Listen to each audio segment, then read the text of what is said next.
Guys, gamit ko yung cellphone ng asawa ko kasi nasira na yung aking cellphone. Saya-saya makakapag-vlog na ulit ako. Ayan yung mga gabi guys. So, di buhay na no. Buhay na sila. Tapos ayan yun. Dragon fruit. Tapos may puso pa ng saging dyan. Tingnan natin kung anong ginagawa ng mga ito. Kasama si Bogs. At si Bogs nandun, sumunod sa akin yun eh. Tignan mo yung asawa ko guys kung anong ginagawa. Ayan yun. Ayan o. Binungkal na na lupa. Tataniman namin. So, kailangan mo na yung lupa ay masunog para maganda yung tanim. Ayan o. O, diba? Yun, marami kami mga bunot. Para, ayan si Cassie. Si Bogs, hindi ko alam, sumunod sa akin yun. Baka natulog na naman yun doon sa aming tent ni Papa. Yan. Diba?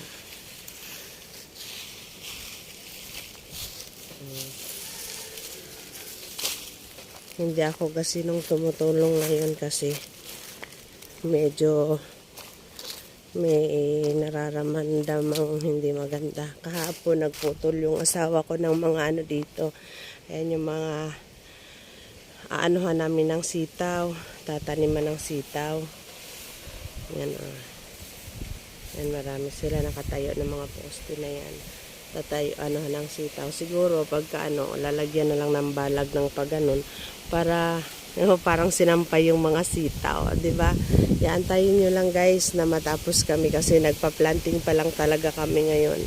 Yan yung asawa ko. So dalawa lang naman kami yung gawa ng asawa ko, hindi ko naman kayang gawin yung sobrang syempre tama na yung nagtatabas ako. Ayan, marami na naman akong tatabasin. Medyo hindi masyadong mabigat para sa akin yun. Pero yung magbungkal ng lupa, siya yung gumagawa at namumuto ng mga kakwati na ito. Nakapuno talaga yan sila guys. So yan. Gagawin kong reels yung kanyang Facebook. Sayang mag-upload lang naman siya doon. Mag-upload lang naman siyang gagawin doon. Kaya yun. Ako na rin ang mag-upload kasi pansamantala wala naman yung aking cellphone, hindi ko magamit. So, ayan para kaming merong mga nuno sa punso. Diba? Papa! Suplado pala yung aking asawa. Kasi ayan nagawa niya. Ayan. So guys, mamaya na ulit tayo. Tutulong muna ako ng konti lang naman. Magpuputol ako ng mga damo. Ayan, malalaki na naman yung mga damo. Ay dito naman kasi malilim. Dito muna ako sa lilim. Doon kasi sa taas medyo mainit-init doon. Kaya diba napakaganda ng paligid. Tapos napaka ng hangin. Yung mga saging na mga maliliit siguro aalisin na lang yan sila. Ayan. Diba, napakalinaw ng ang ganda, green na green, ang daming kawayan dito guys. Yan ang sarap, ang lakas ng hangin. Tingnan nyo yung mga kawayan, talagang sumasayaw sila guys.